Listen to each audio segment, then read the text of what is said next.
Anchadan beri bunaqa video qo'ymagandim. Ya'ni full pot o'yinimni analiz qilgan holda sizlarga oltinga teng opit bermoqchiman. O'shaning uchun bu videoni albatta oxirigacha ko'ring.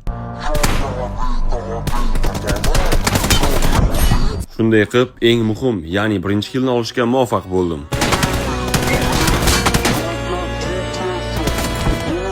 Qo'lim vobshe chiqib ketibdi-ku, даже bitta korobkani ustiga chiqa olmayapman-ku.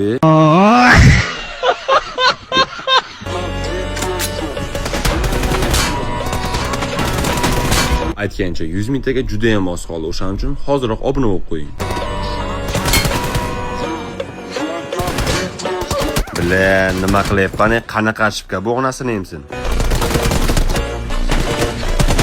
Ana bo'lmasam 3-shotda ham men raqibga berib qo'ydim. Endi esa u oldinda. U po-любому endi meni kutib oladi. Men esa moldek push qilishim kerak bo'ladi. Lekin hech qanaqa motivatsiyani tushunmayman, sababi o'yinda oxirigacha hali vaqt bor. Oxirigacha harakat qilaman.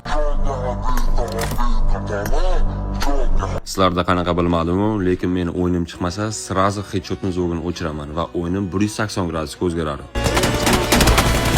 Biroq ishonchli akkauntlarni qisqa saylda ham topishingiz mumkin. To'liq ma'lumot profilimga o'tadigan bo'lsangiz aktualnidir.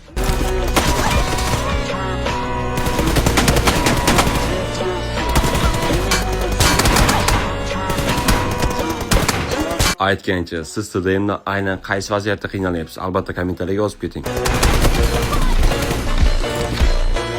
Agar ushbu video sizga yoqqan bo'lsa, albatta like va obuna tugmasini bosib qo'ying. Agar mana shu video 10 mingta like qiladigan bo'lsa, men tez-tez mana shunaqa videolar chiqarishga harakat qilaman.